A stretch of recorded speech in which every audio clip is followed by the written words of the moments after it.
आप देखेंगे संविधान की आलोचना क्यों की जाती है। भारतीय संविधान में इतनी सारी विशेषता होने के बावजूद भी बहुत सारी आलोचनाएं भी हैं। क्यों है उसको जरा देखते हैं गहराई से। तो देखेंगे सबसे पहले, ठीक है, भारत का संविधान जैसा कि संविधान सभा द्वारा बनाया और अंगीकार किया गया की आलोचना निम्नलिखित आधारों पर की जाती है। भारत का संविधान जैसा कि संविधान सभा द्वारा बनाया गया है और अंगीकार किया गया है, उनकी आलोचना निम्नलिखित आधार पर। सबसे पहले उधार का संविधान। भारतीय संविधान पे एक बहुत बड़ा धब्बा क्या, उधार का संविधान। आलोचक कहते हैं कि भारतीय संविधान में नया और मौलिक कुछ भी नहीं है, वही से उधार का संविधान या फिर उधारी की एक बोरी अथवा एक हौच-पौच कॉन्स्टिट्यूशन कहते हैं। हौच-पौच शब्द प्राय घरों में यूज होता है ना, क्या मतलब पूरा हौच-पौच करके रखे हुए हो, नहीं कहती है। ठीक है, दुनिया के संविधानों के लिए विभिन्न दस्तावेजों की पैबंदगिरी आदि कहकर संबोधित करते हैं, लेकिन ऐसी आलोचना पक्षपातपूर्ण एवं अतार्किक है। ऐसा इसलिए कि संविधान बनाने वालों ने अन्य संविधानों के आवश्यक संशोधन करके ही भारतीय परिस्थितियों में उनकी उपयुक्तता के आधार पर, ठीक है, उनकी कमियों को दरकिनार करते ही स्वीकार किया है। जैसे बोलेंगे भारत में संसदीय शासन व्यवस्था को हमने अपनाया, तो संसदीय शासन व्यवस्था को हमने कहा ब्रिटेन से अपनाया। जबकि ब्रिटेन में आप देखेंगे तो संवैधानिक राजतंत्र है, लेकिन हम लोगों में पूरी तरीके से लोकतांत्रिक शासन व्यवस्था को अपनाया गया। ब्रिटेन के वहां पे संसदीय शासन व्यवस्था होने के बावजूद उनके राष्ट्र अध्यक्ष जो होते हैं वंशागुनत होते हैं, लेकिन हम लोगों ने राष्ट्र अध्यक्ष का जो हमारे यहाँ वंशागुनत न रखे, हम लोगों ने उनका चुनाव करवाया। ठीक है, उसी तरह से अमेरिका के संविधान से हम लोगों ने, ठीक है, बहुत सारी चीजों के लिया वहाँ के जैसे कि वहाँ पे वहाँ से मौलिक अधिकार को लिया, लेकिन वहाँ पे मौलिक अधिकार क्या है, प्रकृति में मौलिक अधिकार निरपेक्ष है, लेकिन हमारे यहाँ मौलिक अधिकार का स्वरूप निरपेक्ष है, वो सापेक्ष दोनों पाया जाता है। ठीक है, तो हमने वहाँ के चीजों को लिया, लेकिन वहाँ के चीजों को हमने उठाया और उसके बाद उसमें हम लोगों ने बहुत सारा परिवर्तन करके अपने हिसाब से बना दिया। जैसे आप जाएंगे चाउमीन वगैरह जो होता है मूल रूप से चीनी व्यंजन है, लेकिन हम लोगों ने अपने यहाँ ऐसा बनाया जो कि उनसे बिल्कुल भी मैच नहीं करता है। ठीक है, मतलब किसी के डिशेस को उठा लीजिए, वो लोग ऐसा बनाते हैं, उसको हम लोग अपने रूप से अपने हिसाब से उसको बना दिए। ठीक है, इसीलिए उपरोक्त आलोचना का उत्तर देते हुए डॉक्टर भीमराव अंबेडकर ने संविधान में कहा कि कोई पूछ सकता है कि इस घड़ी दुनिया के इतिहास में बनाए गए संविधान में नया कुछ हो सकता है। 100 साल से अधिक हो गए जब दुनिया का पहला लिखित संविधान बना। इसका अनुसरण अनेक देशों ने किया है और अपने देशों के संविधान को लिखित बनाकर उसे छोटा बना दिया। किसी संविधान का विषय क्षेत्र क्या होना चाहिए पहले ही तय हो चुका है। अब देखिए फंडामेंटल राइट, भले ही आप लोगों के लिए अभी बहुत आसान कुछ लग रहा होगा अपने अधिकार का प्रयोग करें, लेकिन एक समय बस ये केवल सोच थी। उस सोच को अमेरिकन कॉन्स्टिट्यूशन ने उसको लागू किया। वो सोच अच्छी सोच है तो दुनिया का देश उसे क्यों ना अपनाए। ठीक है, हाँ, उसका प्रवर्तित रूप को अपना सकते हो, दूसरी बात है, लेकिन उसको अपनाना तो पड़ेगा ना, क्योंकि अच्छी चीजें तो आप अपनाओगे, उसमें थोड़ा सा तोड़ मोड़ करके अपलोड कर सकते हो। उसी प्रकार किसी संविधान के मूलभूत तत्वों की जानकारी और मान्यता आज पूरी दुनिया में है, उसको आप कैसे खंडित कर सकते हो। और उसमें ट्रेडमार्क भी नहीं है, जैसे फंडामेंटल राइट को, ठीक है, यूएस कॉन्स्टिट्यूशन के द्वारा सबसे पहले उसको अडॉप्ट किया गया और वो अच्छी चीजें है, तो अच्छी चीजें को जब आप अपने यहाँ जब संविधान बनाओगे तो उसमें कैसे नहीं रखोगे, रखना ही पड़ेगा ना। उसका आधार ये तो नहीं कह सकते से हमने मतलब वहां से उसको कॉपी कर लिया है। वो अच्छी चीज है, उसका अधिग्रहण करना पड़ेगा। हाँ, अगर वो मान लीजिए आप ही के केवल कॉन्स्टिट्यूशन में है, दुनिया के किसी भी कॉन्स्टिट्यूशन में नहीं है, तब मैंने उसे ले लिया, तब आप कह सकते हो मेरे ऊपर ये आरोप लग सकता है कि ये कॉपी किया हुआ है। क्योंकि वहाँ का फंडामेंटल अच्छा है, बहुत सारे देशों में मतलब मौलिक अधिकार दिए, कहीं पे विस्तृत है तो कहीं पे कम है। इन तथ्यों को ध्यान में रखते हुए सभी संविधानों के मुख्य प्रावधानों का समानता दिख सकती है, बिल्कुल दिख सकती है। अब मान लीजिए गांव में भोज होता है तो सभी के यहाँ पूरी मिलेगा, तो क्या ये कह सकते हैं उसके वहां जो उसके यहाँ का कॉपी किया हुआ है यहाँ पे, नहीं किया हो ना। पूरी क्या बेसिक चीज है, हर भोजन में होना ही चाहिए। नहीं, हाँ, ये हो सकता मतलब कुछ यूनिक चीज किसी का भोजन में बन गया और उसी को देखा देखी किसी दूसरे ने बोल दिया यार ये तो उसके यहाँ हुआ तो उसी का है, ठीक है, लेकिन पूरी के ऊपर कोई क्लेम नहीं करेगा, क्योंकि पूरी इज कॉमन। कोई भी देश का कॉन्स्टिट्यूशन अभी बने, ठीक है, तो फंडामेंटल राइट बेसिक चीज है, उसको अपने कॉन्स्टिट्यूशन में आपको डालना ही पड़ेगा। इस आधार पर आलोचना बिल्कुल भी नहीं किया जा सकता है, क्योंकि क्या है, समान परिस्थिति का मुख्य प्रावधान है कि नहीं। हाँ, किसी देश का यूनिकनेस कुछ हो सकता है, उसको अगर कोई देश अगर उठा के अगर अपने यहाँ कॉन्स्टिट्यूशन में शामिल करता है, तो उसको हम लोग कह सकते हैं कि ये मतलब क्या है, कॉपी किया हुआ। केवल एक नई चीज यह हो सकती है कि किसी संविधान में जिनका निर्माण इतने विलंब से हुआ, उनमें गलतियां को दूर करने और देशों की जरूरतों के अनुरूप को ढालने की विविधता को उनमें मौजूद रहे। हाँ, ये हो सकता है कि अमेरिका का संविधान आज से 300 वर्ष पहले हुआ, ठीक है, 300 वर्ष पहले हुआ, उस समय के लोगों की जो सोच थी अभी के सोच के हिसाब से चेंज हुई। तो अभी परिवर्तन के द्वारा उसमें जो पहले से जो दोष शुद्धि जो है, उसको हटाकर अभी हम इसको क्या कर सकते हैं, अपने संविधान में शामिल कर सकते हैं। यह दोषारोपण है कि संविधान अन्य देशों के संविधान की हूबहू नकल है, मैं समझता हूँ संविधान के यथेष्ट अध्ययन पर आधारित नहीं है। ठीक है, किसी भी देश का हमारा संविधान हूबहू नकल नहीं है। ठीक है, हम लोगों ने वहां के अच्छी चीजों को उठाया है, उसमें भी उसको परिवर्तन करके अपने देश के अनुसार, ठीक है, उसको मतलब ढाल कर मतलब क्या किया, हमारे संविधान में उसको शामिल किया गया है।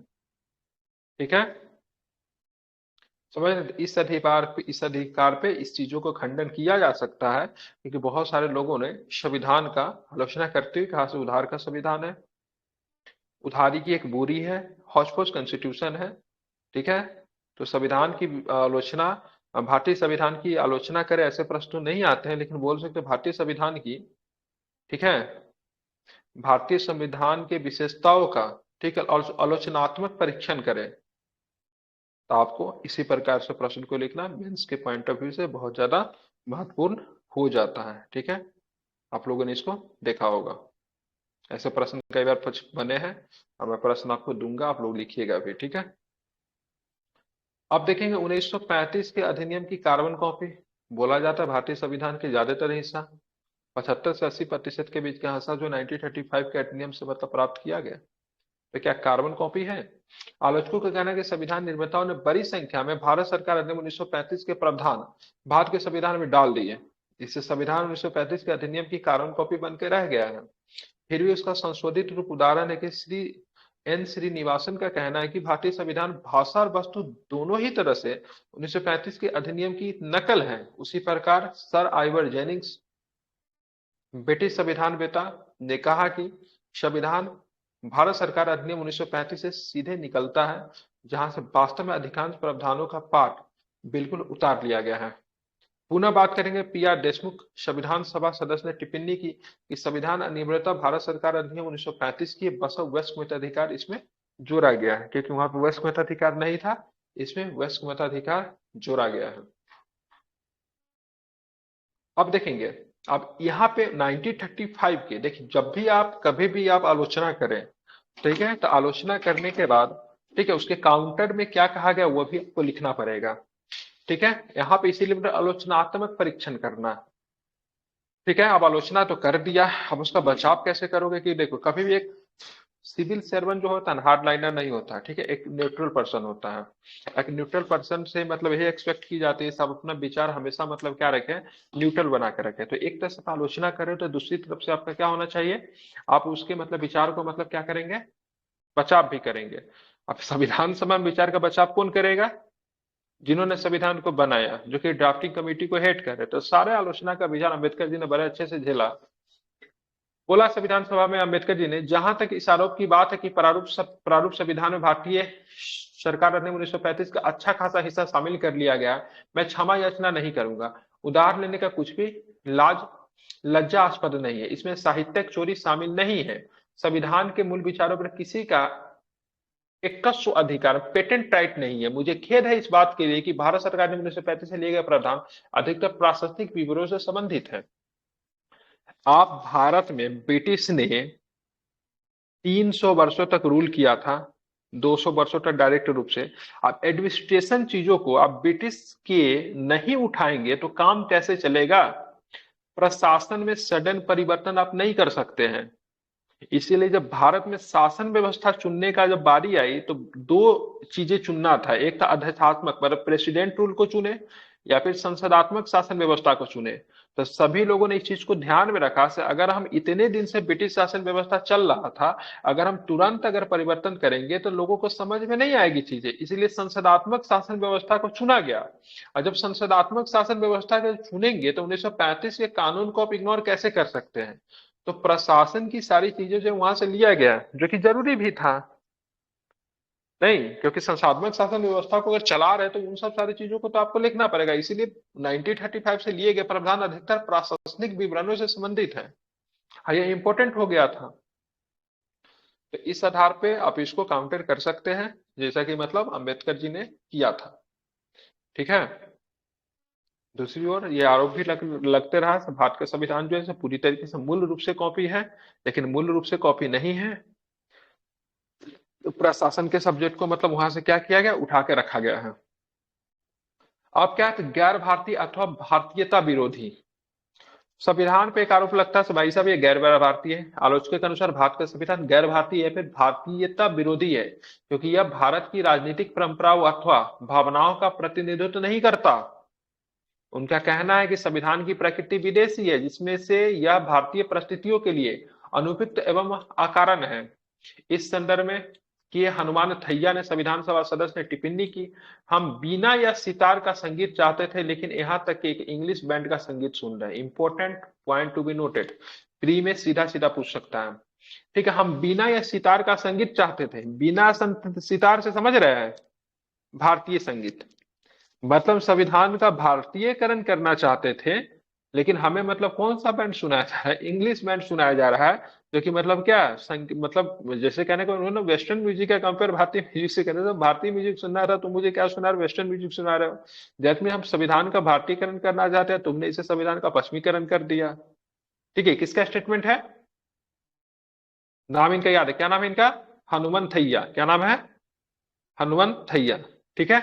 चलिए, ऐसा इसलिए कि हमारे संविधान के निर्माता उसी प्रकार से शिक्षित हुए, उसी प्रकार से लोकनाथ मिश्रा एक अन्य संविधान सभा सदस्य ने संविधान की आलोचना करते हुए इसे पश्चिमी का दासवत अनुकरण, बल्कि पश्चिम को दासवत आत्मसमर्पण कहा है। किसने कहा है, तो लोकनाथ मिश्रा ने कहा है। ठीक है।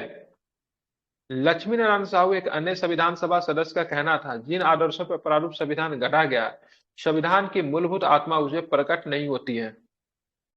संविधान उपयुक्त सिद्ध होगा और लागू होने के फौरन बाद ही मतलब क्या हो जाएगा, टूट जाएगा। ठीक है, ध्यान रखेंगे। लेकिन एक चीज है, ठीक है, एक चीज है भारतीय संविधान में, तो गांधीवाद से दूर का संविधान। गांधी जी का विचार था कि भारत के संविधान ऐसा बनना चाहिए कि भारत के प्रत्येक लोगों का मतलब क्या हो सके, आंसू को पूछा जा सके। ठीक है, इस तरह का संविधान बनाना है। लेकिन भारतीय संविधान गांधीवादी से दूर रहे, क्योंकि आपको पता होना चाहिए जब संविधान की प्रक्रिया बनाने की जब प्रक्रिया जब शुरू होती है, ठीक है, उसी के आसपास गांधी जी का देहांत भी हो जाता है।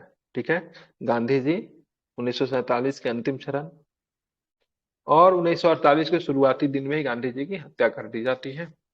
तो भारतीय संविधान पे गांधीवादी चरण का जो छाप जो पड़ना चाहिए, वो आपको बहुत ही ज्यादा देखने को नहीं मिलता है।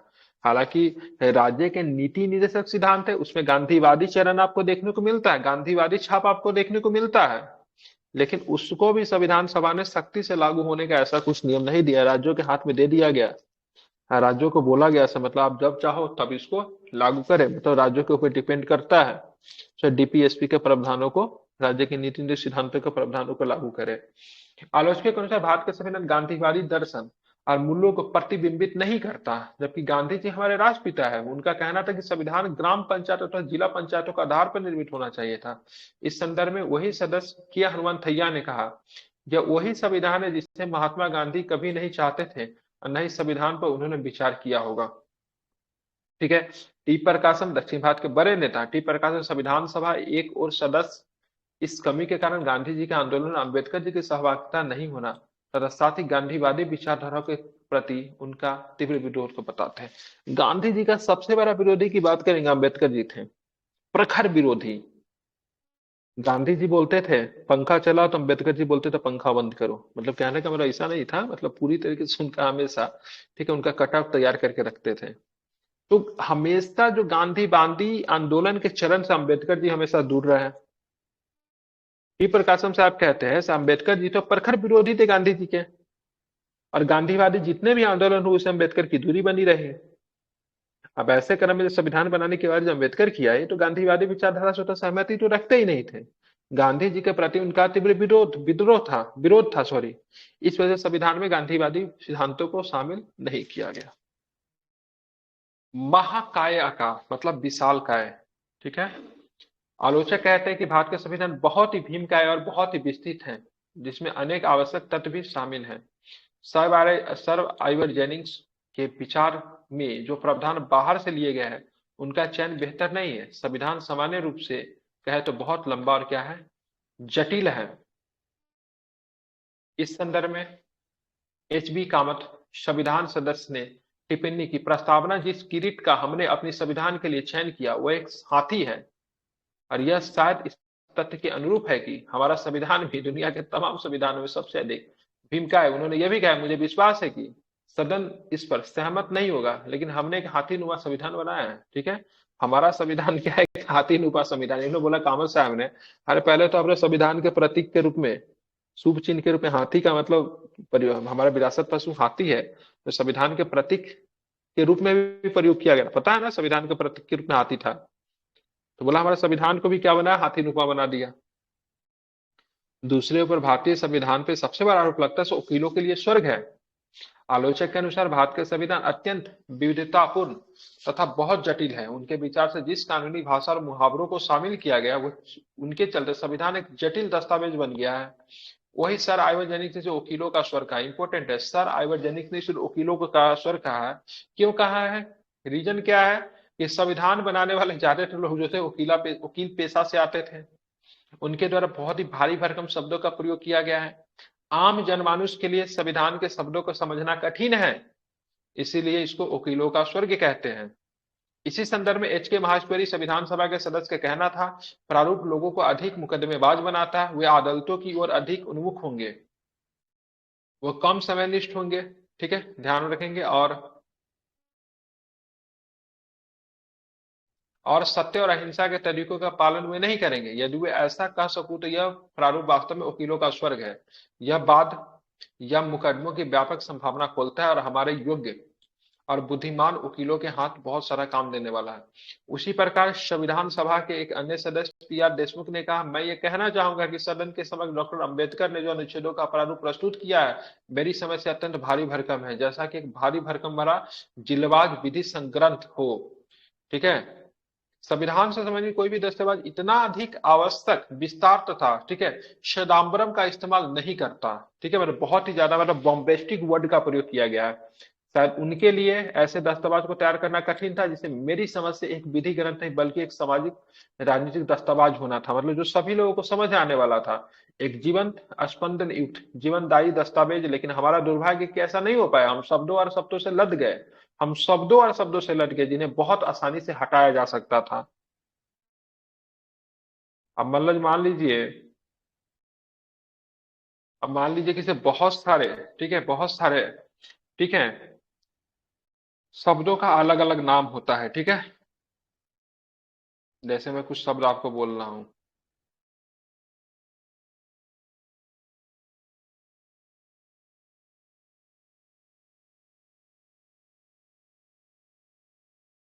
अगर हम आपसे कहें, ठीक है, आज हम, ठीक है, बिहार से पटना, सॉरी पटना से, ठीक है, समस्तीपुर जा रहे हैं, और इसके लिए हमने जिस वाहन का प्रयोग किया है वो लौह पथगामिनी है।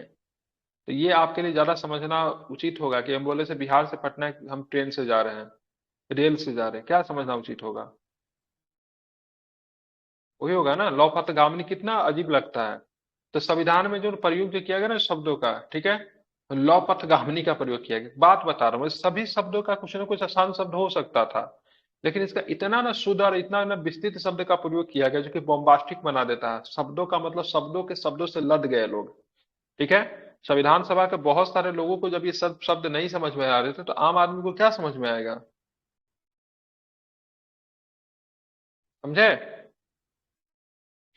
इस तरह की चीजें आपको संविधान सभा में देखने को आपको मिलती है। आई थिंक समझ में आई ये सारी चीजें। ये किसका स्टेटमेंट है, यस हमें सर। बीना और सितार की धुन सुनना था लेकिन हमें मतलब इंग्लिश म्यूजिक बैंड सुनाया जा रहा है।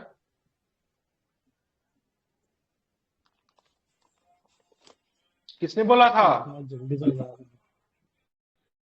हनुमंतैया ने, किसने, हनुमंतैया ने, ठीक है। भारतीय संविधान वकीलों का स्वर्ग है, किसने कहा था? आइवर जेनिंग्स ने। ठीक है, ये सारे याद करके आएंगे, सारा इसका ये जितने भी किसी ने क्या कहा था ना, इसको नोट करके लिख लेंगे।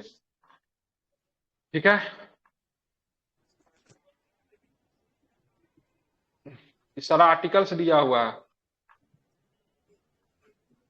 ठीक है, करवा देता हूँ, जो भी आर्टिकल्स हो सकता है इंपॉर्टेंट करा सकता हूँ, 1 घंटा में हो जाएगा। ठीक है, चलिए भाग 1 में संघ से लेकर राज्य क्षेत्र है, 1 से लेकर 41 तक के, 1 से लेकर 4 तक के आपको देखने को मिलेगा, गलत लिखा हुआ है। ठीक है, नागरिकता की बात करेंगे 5 से लेकर 11 तक है। मौलिक अधिकार भाग 3 में कहां से कहां तक मिलेगा मौलिक अधिकार? 12 से 35। आप लोग बोलिए इसमें। ठीक है, मौलिक कर्तव्य बाद में जोड़ा गया, 4 के ए में है। ठीक है, कहां से कौन सा आर्टिकल से? 51 के कम।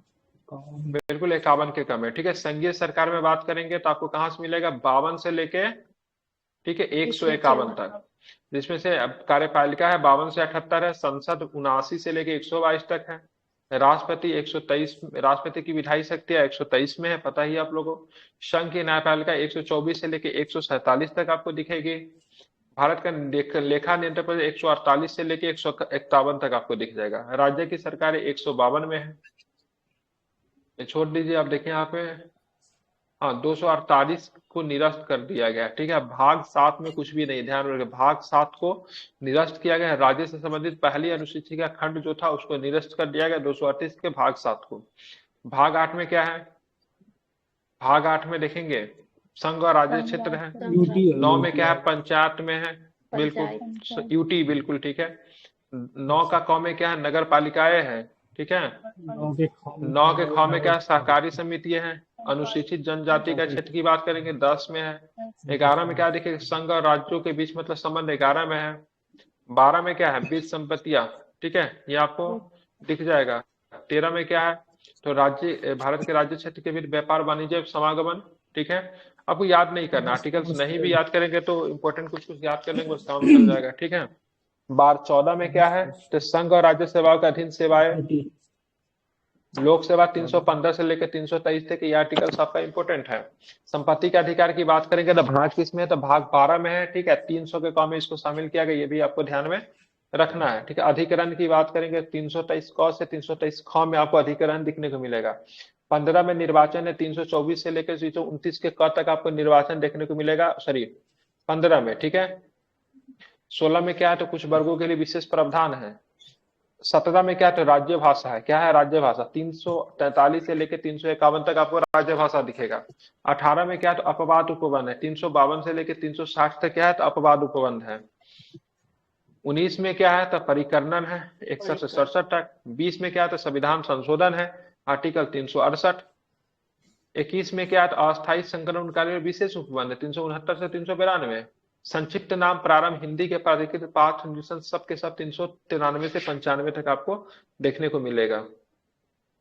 ठीक है, आप पूछेगा 7वां, ठीक है, संविधान के भाग 6, संविधान के भाग 6 का भाग ख राज्यों से संबंधित को 7वें अनुसूची 1956 के द्वारा मतलब क्या किया गया? विलोपित कर दिया गया। क्या कर दिया गया? विलोपित कर दिया गया, हटा दिया गया। ठीक है,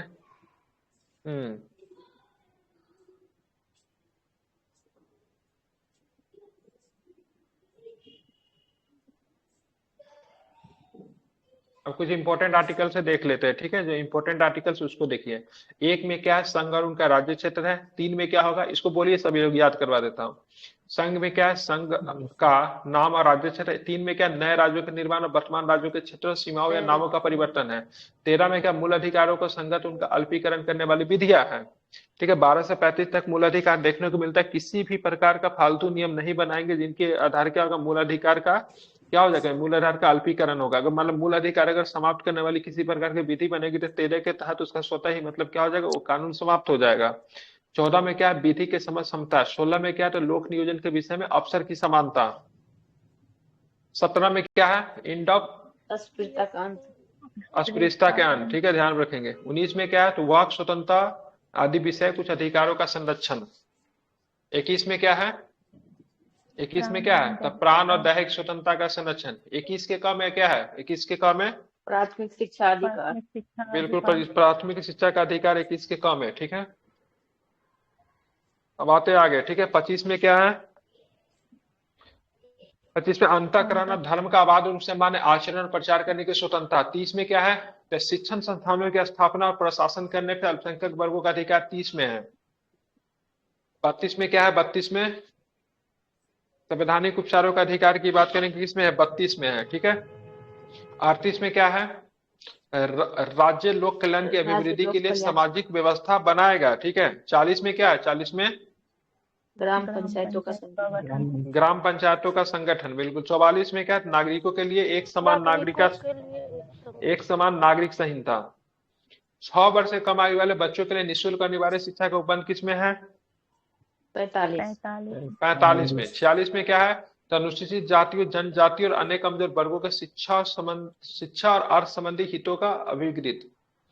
चलिए 50 में क्या है? इंपॉर्टेंट है, कार्यपालिका कार्यपालिका का न्यायपालिक पृथक्करण। बिल्कुल। कार्यपालिका को न्यायपालिका से, ठीक है। 51 में क्या है? 51 में अंतर्राष्ट्रीय शांति और सुरक्षा का अभिवृद्धि। बिल्कुल 51 में बात करेंगे अंतर्राष्ट्रीय, बिल्कुल, ठीक है। 51 इसको ध्यान में रखिएगा, ठीक है। 52 में क्या है? 52 में क्या है? 52 में सब देख के ही बोलेगा। भारत का राष्ट्रपति किसमें है? चलिए अब आते हैं मौलिक कर्तव्य किसमें? मौलिक कर्तव्य 51 के कौम में। चलिए 72 में क्या है? 72 में राष्ट्रपति के क्षमादान की शक्ति, ठीक है। 74 में क्या है? राष्ट्रपति की सहायता के लिए एक मंत्रिपरिषद होगी। 78 में क्या है? राष्ट्रपति को जानकारी देने आदि का प्रबंध किसका कर्तव्य होगा? प्रधानमंत्री का। 110 में क्या है? धन विधायक, ठीक है। 112 में क्या है? एनुअल फाइनेंसिंग रिपोर्ट, वार्षिक वित्तीय विवरण। 123 में क्या है? संसद में विश्रांति काल में अध्यादेश प्रकाशित करने की शक्ति किसके पास है? 123 में राष्ट्रपति का अध्यादेश। 143 में क्या है? उच्चतम न्यायालय से परामर्श करने की राष्ट्रपति की शक्ति। 155 में क्या है? राज्यपाल की शक्ति। क्षमा आदि की और कुछ मामलों में दंडादेश, निलंबन, परिहार और लघुकरण की राज्यपाल की शक्ति। 163 में क्या है? राज्यपाल को सहायता और सलाह देने के लिए मंत्रिपरिषद। 167 में क्या है? राज्यपाल को जानकारी देने आदि के संबंध में मुख्यमंत्री का कर्तव्य होगा, जो कि उधर कितना में 78 में है, ठीक है। 169 में क्या है? राज्यों का विधान परिषद का निर्माण या फिर बात करेंगे उसका क्या, सृजन या फिर समाप्ति। 200 में क्या है? विधायकों पे अनुमति दी जाएगी। 213 में क्या है? तो 213 में, ठीक है, राज्यपाल का अध्यादेश, ठीक है। और 123 में कितना है? 123 में क्या था? 123 में, ठीक है, राष्ट्रपति का अध्यादेश। और 213 में कितना है? इसी को उल्टा कर दीजिए, 123 का उल्टा करेंगे तो आ जाएगा, मतलब 1 2 3 उसमें भी, इसमें भी 1 2 3 है, ठीक है। तो इसमें राज्यपाल का अध्यादेश, ठीक है। 226 में क्या है? उच्चतम न्यायालय का रीट जो था किसमें था? उच्चतम न्यायालय का रीट किसके में था? 32 में था। इसका कितना? 226 में है। दिल्ली के लिए विशेष उपबंध की बात करें 239 डबल ए में, ठीक है। 249 में क्या है? 249 राज्य सूची के विषय पर राष्ट्रपति का हित में कानून बनाने की शक्ति। 262 में क्या? अंतरराज्यीय नदी या नदी घाटियों से जल संबंधी विवादों का न्याय निदान है। 262 में अंतरराज्यीय नदी वाला। 263 में क्या? अंतरराज्यीय परिषद। 265 में विधि के प्राधिकार के बिना करों का अधिरोपण नहीं किया जाएगा, मतलब कोई भी टैक्स लगाया जाएगा उसको विधि के द्वारा ही लगाया जा सकता है, ठीक है। विदाउट किसी विधि का टैक्स नहीं लगाया जाएगा। 275 में कुछ राज्यों के संघ से अनुदान। 280 में क्या है? वित्त आयोग। 300 में क्या है? वाद और कार्रवाइयां है। 300 के कौ में क्या है? तो इसमें विधि के प्राधिकार के बिना व्यक्तियों को संपत्ति से वंचित नहीं किया जाए। संपत्ति का अधिकार मतलब किसी भी व्यक्ति से संपत्ति छीन लेंगे विधि द्वारा स्थापित प्रक्रिया से, ऐसे नहीं छीन लेंगे। 311 में क्या है? संघ या राज्य के अधीन सिविल हैसियत से नियोजित व्यक्तियों का पदच्युत किया जाना, पद से हटाया जाना या फिर पदांतरित, मतलब किसी भी सिविल सर्विस के अधिकारी को, जैसे आप लोग भी भविष्य में बनेंगे, जरूर बनेंगे, कुछ बनेंगे, तो आपको डायरेक्ट कोई पद से नहीं निकाल सकता, क्योंकि जो पद जो होता है ना, जो सिविल अधिकारी का जो पद होता है, चाहे राज्य में या फिर केंद्र में, एक तरह का संवैधानिक हो जाता है, ठीक है। अब देखें 312 में क्या अखिल भारतीय सेवाओं का सृजन है, 315 में संघ राज्यों के लिए लोक सेवा आयोग है, 320 में लोक सेवा आयोग का आयोग का कृतज्ञ है, 323 के क में प्रशासनिक अधिकरण है, 324 में जानते निर्वाचन आयोग है, 330 में लोकसभा अनुसूचित जाति अनुसूचित जनजाति के स्थानों का आरक्षण है, 335 में सेवाओं और पदों के लिए अनुसूचित जातियों के जाति जनजाति का दावा है, 352 में क्या है, इमरजेंसी है, राष्ट्रपति आपात की स्थिति की घोषणा, 356 क्या है, 356 क्या है, राज्यों के संवैधानिक तंत्र विफल हो जाने की दशा में उपबंध है, 360 में क्या है, तो 360 में वित्तीय आपात है, जबकि 356 किस स्थिति में लगेगा, जब राज्यों में संवैधानिक तंत्र की विफलता हो जाएगी, और 365 किस स्थिति में लगेगा, जब केंद्र के निर्देश को राज्य नहीं मानेगा, तब जाके 365 का प्रयोग होगा। दोनों परिस्थिति में राष्ट्रपति शासन लग सकता है, ठीक है, 356 में भी है, 365 में भी। 368 में क्या है, संविधान संशोधन करने की शक्ति किसके पास होगी, संसद के पास। 370 में क्या है, तो 370 में क्या है, जम्मू कश्मीर राज्य के अस्थायी प्रबंध है, ठीक है। यहाँ पे ये सारा इंपॉर्टेंट जो था बता दिया। आप चलते अनुसूची, चलते कितने अनुसूची है भारतीय संविधान में, ठीक है, कितने अनुसूची थे, ठीक है, मूल रूप से कितने थे, मूल रूप से 8 8 अनुसूची थे, नहीं 8, मूल रूप से 8 थे, अभी वर्तमान में कितना है, 12 है। 12, ठीक है। प्रथम अनुसूची में राज्यों के नाम एवं उनके न्याय क्षेत्र 1 से लेकर 4 तक मिलेगा, संघ राज्य क्षेत्र की उनकी सीमाएं भी इसी में है। दूसरी अनुसूची में बात करेंगे तब पर परिलब्धियों पर भत्ते विशेषाधिकार इनसे संबंधित प्रावधान, ठीक है। भारत के राष्ट्रपति, राज्यों के राज्यपाल, जितने भी भारत के अधिकारी वगैरह होते हैं सबके सब इसी में आएंगे, ठीक है। आप चलते हैं तीसरे अनुसूची में क्या है, तो इनमें, ठीक है, विभिन्न उम्मीदवारों द्वारा ली जाने वाली शपथ। तीसरा में क्या आपको क्या मिलेगा, शपथ मिलेगा। चौथा में क्या मिलेगा, राज्य और केंद्र शासित प्रदेशों के राज्यसभा के सीटों का बंटवारा। पांचवी में क्या मिलेगा, अनुसूचित जाति और जनजाति के क्षेत्रों का प्रशासन। छठी में क्या मिलेगा, 4 राज्यों के लिए विशेष प्रावधान है, असम, मेघालय, त्रिपुरा, मिजोरम, ठीक है। इंपॉर्टेंट है, क्या पढ़ेंगे, एटीएम। एटीएम से क्या निकालने जाते हैं, पैसा निकालने जाते थे, एटीएम स्क्वायर। ए से असम, टी से त्रिपुरा, मी से एम से मेघालय, 2 बार मेघालय, ठीक है, समझे। एक बार, 2 बार मिजोरम, एक बार मतलब मेघालय, एटीएम स्क्वायर, ठीक है। अब आते 7वीं अनुसूची। 7वीं अनुसूची में क्या है, संघ सूची, राज्य सूची, संवर्ती सूची का विषय है, ध्यान में रखिएगा। 8वीं अनुसूची में क्या है, 22 प्रकार के भाषाओं का वर्णन किया गया है। 9वीं अनुसूची में बात करेंगे, क्या है 9वीं अनुसूची में, क्या है, 1951 में केस आया था, संविधान में इसको शामिल किया गया था। इनमें जो विषय जो होगा उस पर मतलब बात करेंगे। संविधान नहीं जा सकता कोर्ट में, लेकिन 2007 में उच्चतम न्यायालय ने निर्णय दिया कि अनुसूची 24 अप्रैल 1975 के बाद सम्मिलित कानूनों की न्यायिक समीक्षा की जा सकती है। कब, 24 अप्रैल 1975 के बाद जो भी था उसकी न्यायिक समीक्षा की जाती है। 9वीं अनुसूची के विषय पर न्यायिक समीक्षा नहीं है। 10वीं अनुसूची में क्या है, दल बदल है, जो कि 52वां संविधान संशोधन 1985 के द्वारा जोड़ा गया। 11वीं अनुसूची में क्या है, पंचायत की शक्तियां, 29 विषय, 73वां संविधान संशोधन 1992 के द्वारा जोड़ा गया। 12वीं अनुसूची में क्या है, नगर पालिकाओं की शक्तियां, 18 विषय, 74वां संविधान 1992 के द्वारा इसको शामिल किया गया। अब आते हैं भारतीय संविधान में कौन कौन सी चीजें कहां से ली गई। भारत शासन अधिनियम 1935 में क्या क्या लिया गया, संघीय तंत्र, राज्यपाल का कार्यकाल, न्यायपालिका, लोक सेवा आयोग, आपातकालीन उपबंध एवं प्रशासनिक विवरण।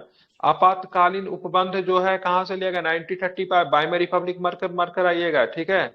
आपातकाल के समय राष्ट्रपति के द्वारा मौलिक अधिकारों का निलंबन, ये बाइमर रिपब्लिक से। अगर पूछेगा आपातकालीन उपबंध कहां से लिया गया है, तो भारत शासन अधिनियम 1935 से।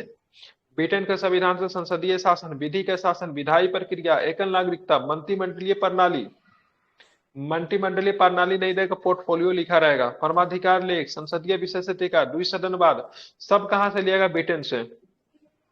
संयुक्त राज्य अमेरिका से क्या लिया गया, मूल अधिकार, न्यायपालिका की स्वतंत्रता, न्यायिक पुनर्विलोकन का सिद्धांत, उपराष्ट्रपति का पद भी लिया गया है, उच्चतम न्यायालय, उच्च न्यायालय के न्यायाधीशों का पद से हटा देना, राष्ट्रपति पे महाभियोग, ये सारे के सारे कहां से लिए गए, तो यूएसए से लिए गए, ठीक है। आयरलैंड के संविधान से क्या लिया गया, तो राज्य के नीति निर्देश सिद्धांत, ये इंपॉर्टेंट है। राष्ट्रपति की निर्वाचन की पद्धति आयरलैंड के संविधान से है। और राष्ट्रपति के निर्वाचन की पद्धति, राज्यसभा में राष्ट्रपति जो 12 लोगों का जो मतलब मनोनीत करते हैं, वो भी मतलब कहां से, आयरिश कॉन्स्टिट्यूशन से लिया गया है।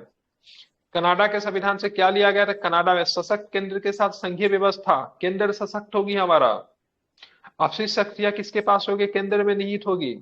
केंद्र द्वारा राज्य के राज्यपाल की नियुक्ति, उच्चतम न्यायालय का परामर्श निर्णयन, ये सारे के सारे कहां से लिया गया है,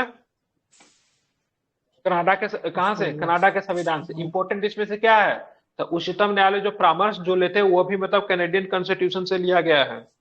ऑस्ट्रेलिया के संविधान से क्या लिया गया, समवर्ती सूची, वाणिज्य और समागमन की स्वतंत्रता, इंपॉर्टेंट है, नोट कीजिए। संसद के दोनों सदनों की संयुक्त बैठक, आर्टिकल्स कौन सा है, 108, 110, वेरी गुड, नहीं 108 सही है, 108। 110 में धन विधेयक है, ठीक है। जर्मनी के वाइमर रिपब्लिक क्या था, आपातकाल के समय मूल अधिकारों का स्थगन हो जाता है, ठीक है। ये कौन करेंगे, राष्ट्रपति करेंगे, ठीक है। ये वाइमर रिपब्लिक से। सोवियत संघ जो कि पूर्व का मतलब क्या, यूएसएसआर, मूल कर्तव्य, प्रावधान में न्याय, सामाजिक, आर्थिक और राजनीतिक समानता की बात करती है, जो कि हमारे प्रस्तावना में आदर्श वाक्य के रूप में देखता है, ठीक है। कहाँ, तो यहाँ पे यूएसएसआर के कॉन्स्टिट्यूशन से। फ्रांस की सरकार से क्या लिए, गणतंत्र का प्रस्तावना में राष्ट्र स्वतंत्रता, समता और बंधुता का आदर्श, जो कि हमारे प्रस्तावना में दिखता है, फ्रांस के संविधान से। दक्षिण अफ्रीका के संविधान से क्या लिया हम लोगों ने, तो संविधान में संशोधन की प्रक्रिया, राज्यसभा में सदस्यों का निर्वाचन, साउथ अफ्रीकन से। सभी जापान का संविधान से हम लोग क्या लिए थे, विधि के द्वारा स्थापित प्रक्रिया, विधि के द्वारा स्थापित प्रक्रिया जापान के संविधान से। आप पूछेगा विधि का शासन कहाँ से लिया, ब्रिटेन। हाँ ठीक है, विधि का शासन कहाँ से लेंगे, ठीक है, विधायी प्रक्रिया, ठीक है। विधि का शासन और विधायी प्रक्रिया दोनों के दोनों ब्रिटेन से। अगर पूछेगा विधि द्वारा स्थापित प्रक्रिया, तो कहां से लेंगे, विधि द्वारा स्थापित करें, जापान के संविधान से, ठीक है, समझ गए। और इसी की तरह आपका चैप्टर क्या होता है, 3 चैप्टर मैंने, ठीक है, आपका ये लक्ष्मीकांत में समाप्त।